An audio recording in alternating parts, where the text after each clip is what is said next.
अंदर आ सकते हैं sir. Come. Good afternoon sir. Good afternoon. Ankush, Yes. Please sit down. Thank you sir. Introduce yourself Ankush quickly. Sir मेरा नाम अंकुश पाइकदार है। अच्छा, आपका हिंदी में इंटरव्यू है? सर मेरा हिंदी में इंटरव्यू है। बताइए। सर मेरा नाम अंकुश पाइकदार है। मैं मध्य प्रदेश के मंदसौर जिले का रहने वाला हूँ। मेरी स्कूली शिक्षा मेरी तहसील शामगढ़ में पूरी हुई है। उसके पश्चात से मैंने देवहिलिया विश्वविद्यालय इंदौर से वर्ष 2021 में मेरा ग्रेजुएशन कंप्लीट किया। उसके पश्चात से ही मैं यूपीएससी सिविल सर्विस की तैयारी में संलग्न हूँ। मेरी हॉबी डायरी राइटिंग, साइकिलिंग और लोकल मालवी फोक सॉन्ग पर ढोलक बजाना है। ढोलक बजाते हो आप? जी सर। अच्छा, ऑप्शनल क्या लिया था आपने? सर ऑप्शनल मेरा हिस्ट्री है। हिस्ट्री है? जी सर। Very good. जी सर। अंकुश, आपने ये तो सुना होगा, हमारी एक पॉलिसी है, उसको बोलते हैं एक्ट ईस्ट। जी सर। एक्ट ईस्ट का कोर ऑब्जेक्टिव क्या है? पहले हम करते थे लुक ईस्ट, जी सर। वो लुक ईस्ट का हमने बना दिया एक्ट ईस्ट। जी सर। ठीक है, तो ये बताएं कि मतलब लुक में क्या कमी थी जो हमें उनको एक्ट ईस्ट कहना पड़ा? सर बेसिकली इसमें भारत और उसके पड़ोसी देशों के साथ खासकर राजनीतिक भागीदारी और आर्थिक भागीदारी को भी इसमें शामिल किया गया है। और साथ ही साथ इसमें एक्ट जैसे कि पहले पॉलिसी के नाम से स्पष्ट है, इसमें एक्ट करने पर भी फोकस है। और हमारा मतलब आपने कहा ना जो नेबरिंग, जी सर, वो तो नियर नेबर में आ जाता नियर है ना? नेबर, जी सर। साउथ ईस्ट एशिया पूरा एंड तक। जी सर। आप आसियान के देश भी मेनली तो एक्ट ईस्ट में आसियान ही है। जी सर। आसियान के कितने मेंबर्स हैं अभी? सर आसियान में 10 मेंबर शामिल हैं। 10 मेंबर, और उनमें से एक मेंबर तो अभी दिल्ली में घूम रहे थे। जी सर, इंडोनेशिया। इंडोनेशिया। जी सर। इंडोनेशिया आपका हिस्ट्री, आपका सब्जेक्ट आपने जी सर। ऑप्शनल ले रखा है। जी सर। हिस्ट्री में इंडिया और इंडोनेशिया के रिलेशनशिप्स के बारे में क्या दर्ज है? सर हिस्ट्री में भारत के बेसिकली साउथ जो इंडिया है वहाँ से जो शासक रहे हैं उनके साथ इंडोनेशिया के रिलेशंस रहे हैं, खासकर शैलेंद्र शासक जो इंडोनेशिया से संबंधित है उनके साथ। और भारत के जितने भी सारे शासक दक्षिण भारत से खासकर चोल रहे हैं, उनके व्यापारिक संबंध चोल से पहले? चोल तो बहुत बाद की बात है। जी सर, चोल से पहले सर मैं याद नहीं कर पा रहा हूँ सर। कलिंगा के टाइम्स? जी सर। कलिंगा? जी सर, कलिंगा उड़ीसा से संबंधित। जी सर। और उड़ीसा और इंडोनेशिया के बीच में एक बहुत पुराना रिश्ता रहा है ट्रेड का। जी सर। क्या चीज़? जी सर, वहाँ पर जो उड़ीसा के जो कोस्ट थे वहाँ से इंडोनेशिया के साथ ट्रेड होता था। और आज भी सर हम जावा यात्रा के माध्यम से सर उसको सेलिब्रेट भी करते हैं। बाली जावा, जी सर। जी सर, तो आप उस रीजन की बात कर रहे हैं। जी सर। ये बताइए कि उस समय जी सर। बाली यात्रा पॉसिबल कैसे होती थी? सर बाली यात्रा उस समय सर जो ट्रेडिशनल नाव होते थे सर उसके हाँ, थ्रू नाव होते थे। जी सर। लेकिन उसको पुल कौन करता था? क्या हमारे पास स्लेव्स थे? कौन था? सर उस समय जो किंगडम्स होते थे उसके थ्रू जो ट्रेडर्स थे, तो ट्रेडर्स के थ्रू जो है नहीं, उसका जो पुश है, जो उसका सर बहुत सारे भारत में जो धर्म थे खासकर no I am not asking that. जी सर। भाई बोट को चलाने के लिए आप तो एनर्जी तो चाहिए ना आपको। जी सर। कैसे चलती थी? मोटर तो थी नहीं उस समय। जी सर। है ना? जी सर। और वो स्लेव्स भी नहीं यूज करते थे चलाने के लिए। जी सर। तो कैसे चलती थी? सर मुझे उसके बारे में आइडिया नहीं है। मानसून का नाम सुना आपने? जी सर, मानसून के नाम सुना है सर। मानसून विंड के साथ सर फर्स्ट सेंचुरीज के आसपास मानसून विंड्स के साथ वो लोग जाते थे बाली, और उसी के साथ रिवर्स में वापिस आ जाते थे। जी सर। ठीक है। और इंडोनेशिया का आज के संदर्भ में बताइए क्या इंपॉर्टेंस है हमारी, या पूरे साउथ ईस्ट एशिया का क्या इंपॉर्टेंस है? Indonesia is one of them. जी sir. Sir south east Asia के साथ भारत का आर्थिक संबंध है वर्तमान में। उसके अलावा अगर इनके साथ देखा जाए तो भू आपको लगता है कि आपने नाम सुना आरसेप? RCEP? जी सर। RCEP राइट, सुना?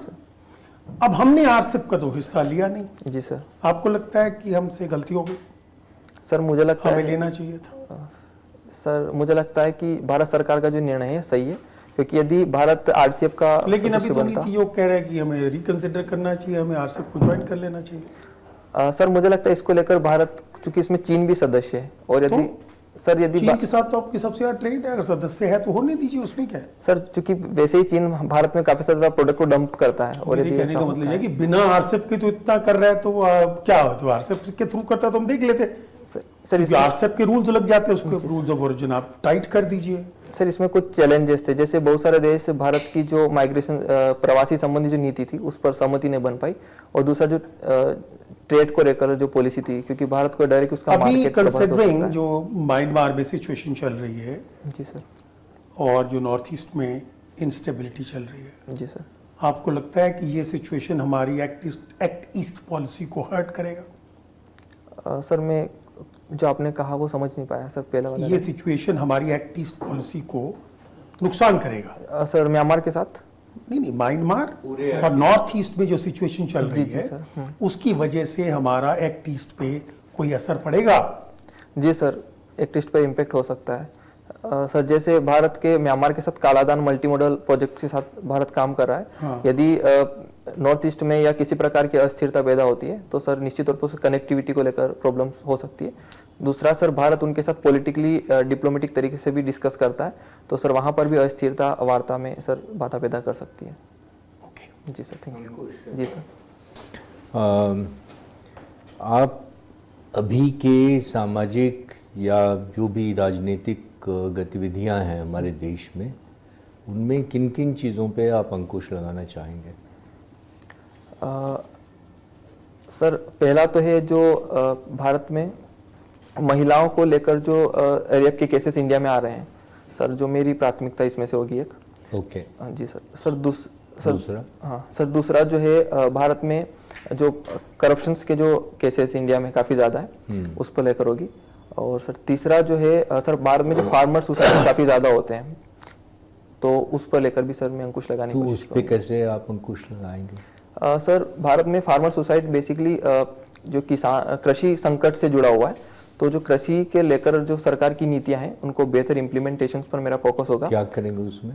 सर उसके लिए मेरा जो नीति होगी वो क्योंकि किसानों की नीति निर्माण में भागीदारी काफ़ी कम है, तो सबसे पहले उनकी जो मुख्य समस्या है उसको केंद्रित करते हुए मैं उन्हें नीति निर्माण में शामिल करूंगा। उसके अलावा उनको उनकी इनकम को इससे डबल किया जा सकता है। उसके लिए मैं वर्तमान में जो नई तकनीकी हैं जैसे आर्टिफिशियल इंटेलिजेंस या फिर इंटरनेट ऑफ थिंग्स, इस पर फोकस करूंगा। उसके अलावा कृषि विविधीकरण सर मेरी योजनाओं का एक महत्वपूर्ण भाग होगा, जो कि उनकी आय अस्थिरता। ये सब सारी चीज़ हो रहे हैं, तब भी उन कृषि में तो डिस्ट्रेस है ही। जी सर। तो कहीं ना कहीं कुछ और बात तो है, हो सकती है। सर मुझे लगता है कि जो जलवायु परिवर्तन एक महत्वपूर्ण फिगर है, और हमें हमारी नीतियों वो में भी तो अनवरत है भाई। आज से वर्षों पहले आइस एज के बाद तो परिवर्तन होता ही गया। परिवर्तन तो निरंतरता का रूप है। जी सर। तो वो सब कारण नहीं, कुछ और होगा। ऐसा क्यों है कि भाई सुसाइड जो है कुछ खास ही क्षेत्र के लोग ज़्यादा कर रहे हैं? जी सर। भाई कृषक तो सभी जगह है। जी सर। सर ये हाल ही में एक रिपोर्ट पब्लिश हुई थी जिसमें यह बताया गया था कि जिन क्षेत्रों में सरकार की अन्य योजनाएं कृषि क्षेत्र अगर वो बेहतर तरीके से क्रियान्वित हुई है वहां पर हाँ, तो वहां पर जो है सुसाइड्स के केस कम हुए हैं, बजाय वहां पर चाहे फसल फेल्यूर देखने को मिला। लेकिन जिन क्षेत्रों में योजनाएं बेहतर क्रियान्वित बिल्कुल वहां पर। अच्छा ये बताइए, मध्य प्रदेश के जो NTFP है, non timber forest produce, minor forest produce, वो क्या है? सर मध्य प्रदेश में ताड़, सर महुआ, ताड़, उसके अलावा गोंद, और उसके अलावा सर कुछ अन्य जड़ी बूटियां सर इसमें शामिल है। जी सर, मुझे एग्जैक्टली याद नहीं है। और कौन सा प्रोग्राम है जो इसको समर्थन देता है? सर मुझे इसके बारे में आइडिया नहीं है। ओके। PVTGs मध्य प्रदेश में कौन कौन है? सर मध्य प्रदेश में 3 PVTG ग्रुप है, भारिया, बेगा और सहरिया। और सहरिया? जी सर। ओके। और उसके लिए कोई कार्यक्रम लॉन्च हुआ है? सर हाल ही में प्रधानमंत्री जनमन जनमन योजना शुरू की गई। क्या है ये जनमन? सर इसके अंतर्गत जो सरकार की अन्य योजनाएं हैं जैसे शिक्षा, स्वास्थ्य या आधारभूत अवसंरचनाएं जैसे बिजली या पानी की अन्य व्यवस्था है, उसका इन क्षेत्रों में इम्प्लीमेंटेशन बेहतर करना है। नहीं, बेहतर करना है। तो कैसे बेहतर होगा? सर ये क्षेत्र ऐसे थे जहां पर अभी ट्रेडिशनली हमने बहुत कम ध्यान दिया है, तो सरकार इन योजनाओं को मिशन मोड में यहाँ पर लागू कर रही है। मिशन मोड तो पहले भी था, मतलब सारे मिशन मोड हैं। जी सर। हेल्थ मिशन है, एजुकेशन मिशन है, सारे जी सर। मिशन हैं, लेकिन कमीशन नहीं है, कमीशन का प्रॉब्लम है। जी सर। तो बताइए क्या समस्या क्या है? मध्य प्रदेश में तो काफ़ी नोट निकलते हैं लोगों के घर से, अधिकारियों के घर से, जी सर। काफ़ी बदनामी हुई है उस राज्य की। जी तो आपने करप्शन को कहा है, तो ये पहले भी कार्यक्रम थे, बेहतर कैसे करेंगे? सर जितने भी सारे हमारे कार्यक्रम रहे हैं उसमें पब्लिक पार्टिसिपेशन बहुत ज़्यादा नहीं रही है और करप्शन काफ़ी ज़्यादा रहा है। तो जी सर, तो वो चलिए, मतलब आप ये कह रहे हैं कि पार्टिसिपेशन और करप्शन फ्री इम्प्लीमेंटेशन हो जी सकता सर। है। ओके। जी सर, इसमें तक डायरी राइटिंग, जी सर। आपने एनी फ्रैंक के बारे में पढ़ा है? जी मैम, यहूदी से संबंधित डायरी राइटिंग, एनी फ्रैंक, कहीं कुछ है संबंध? मैम मुझे अभी आइडिया नहीं है। अच्छा, डायरी राइटिंग आप क्या लिखते हैं रोज? मैम मैं अपनी जो दिन की गतिविधियां हैं उनको डायरी राइटिंग में शामिल करता हूँ। लिख के क्या फ़ायदा?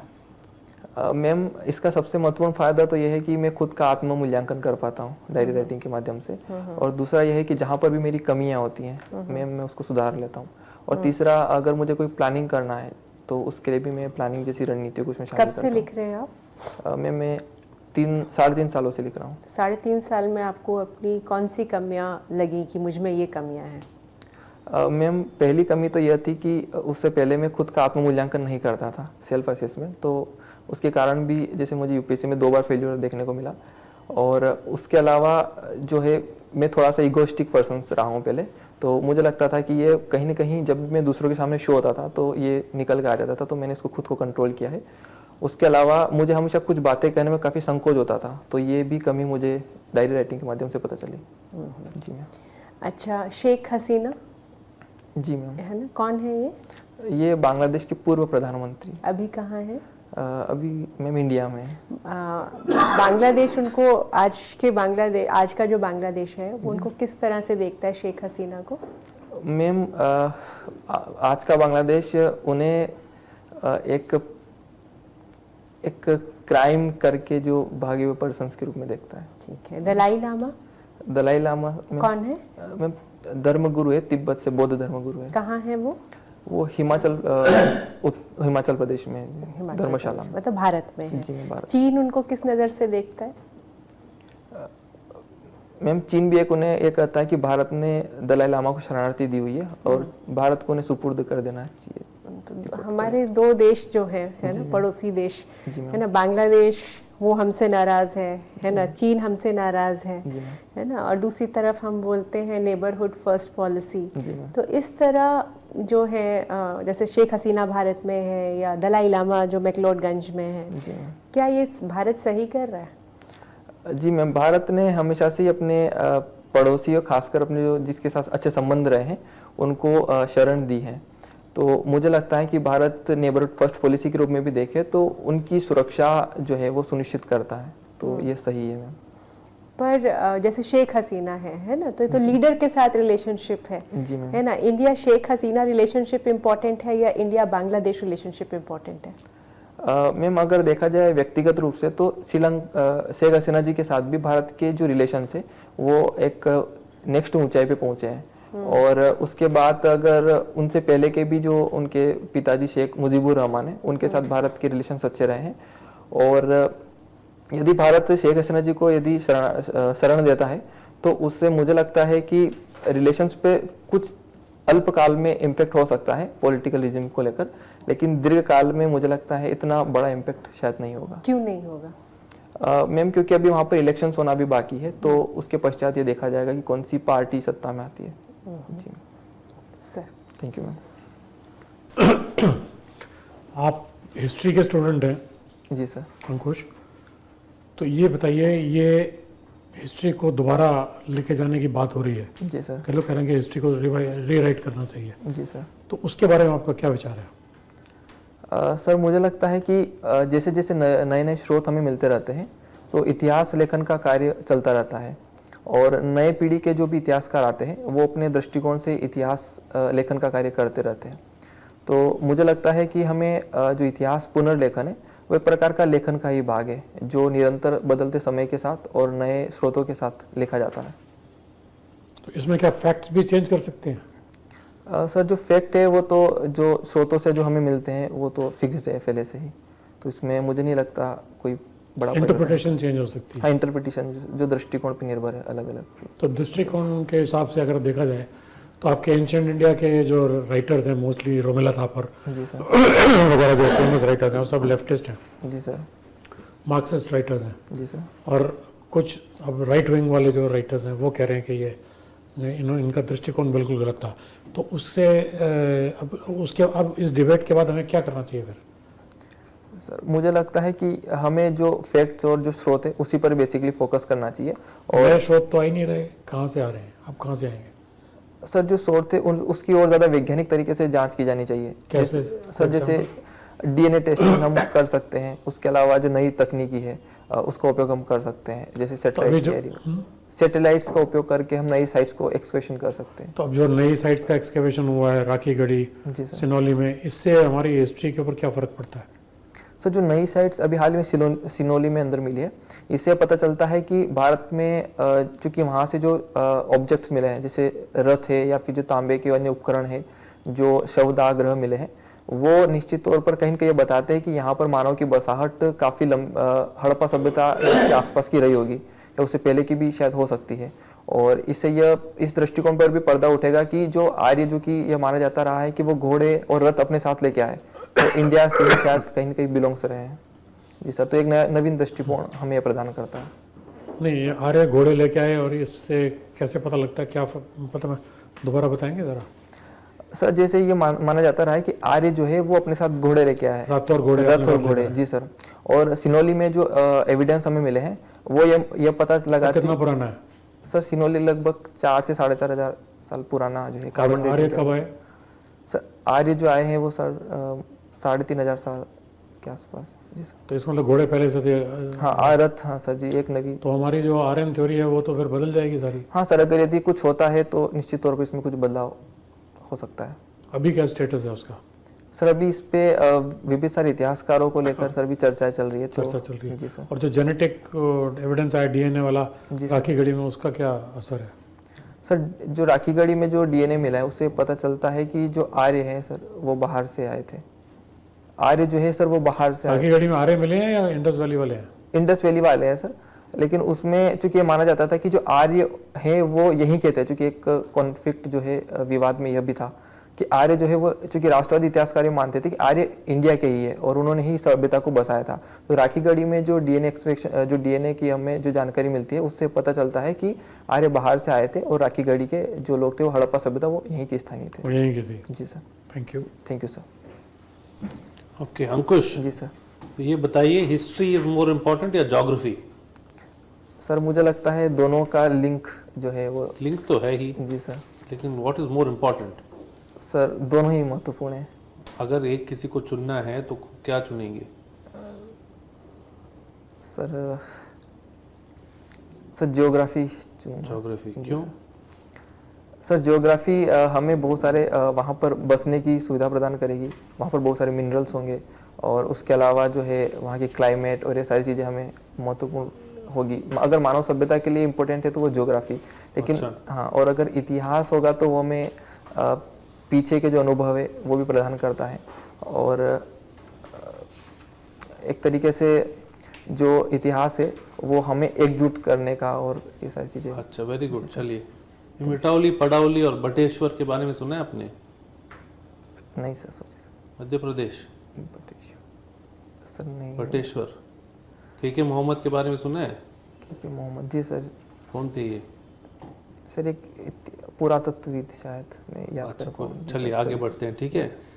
तो ये बताइए, साइकिलिंग में जी सर ग्रैंड टूर्स क्या होते हैं? जी सर, सर फ्रांस के अंदर जो है टूर दी फ्रांस का आयोजन होता है, उसी प्रकार से स्विट्जरलैंड के अंदर भी टूर दी स्विस का। टूर दी स्विस तो ग्रैंड टूर नहीं है। जी सर। उसके अलावा सर वो तो यूसीआई इवेंट है, लेकिन ग्रैंड टूर नहीं है। जी सर। उसके अलावा सर इटली के अंदर भी, वेरी गुड, और टूर दी स्पाना स्पेन के अंदर भी होता है। जी सर। Good, very good. और ये ओलंपिक्स में कौन से साइकिलिंग इवेंट्स हैं? सर ओलंपिक्स में ट्रैक रेसिंग होता है one track, yes, very sir, good, BMX racing होता है वेरी गुड। बीएस में रेसिंग नहीं है वो। जी सर, वो भी इस प्रकार से ट्रैक रेसिंग ठीक है, जी और सर। क्या? उसके अलावा सर रोड रेसिंग होता है सर, वेरी गुड, और माउंटिंग रेसिंग होता है गुड, वेरी गुड, गुड। सबसे मोस्ट सक्सेसफुल साइकिलिस्ट कौन रहा है? सर US से कोई है सर, मैं एग्जैक्टली याद नहीं नहीं, वो तो डिस्ग्रेस भी हो गया यूएसए वाला। Sir, sorry sir. अच्छा, कोई बात नहीं, ठीक है, आगे बढ़ते हैं। ठीक है, चलिए। जी सर। विज्ञान दिवस कब है? राष्ट्रीय विज्ञान दिवस, राष्ट्रीय विज्ञान दिवस, सॉरी सर, और क्यों मनाया जाता है? सर इसका आइडिया नहीं है मुझे। अच्छा, ये साइंस तो पूरा भूल गया आप। जी सर। सर मेरी पढ़ने की कोशिश करूंगा। अच्छा, कोई बात नहीं, चलिए। तो ये बताइए, मैथ्स जी सर। का इस्तेमाल आप सिविल सर्विसेज में कैसे करेंगे? सर सिविल सर्विस में नीतियों को बनाना और नीतियों को क्रियान्वयन महत्वपूर्ण भाग होता है। तो सर मैथमेटिक्स में जो स्टैटिस्टिक्स का जो पार्ट होता है सर, उसका उपयोग करके मैं गणनाओं को बेहतर करके योजनाओं को लोगों तक लागू करना, और यह नीति के क्रियान्वयन के पश्चात नीति का मूल्यांकन, उसके अंतर्गत किन लोगों तक इसका लाभ पहुंचा और कितने लोग वेरी अलग-अलग गुड, ठीक योजनाओं है, से। गुड, जी sir, thank you. Thank you sir. Ankush very good, आपका इंटरव्यू खत्म हो गया। Thank you sir.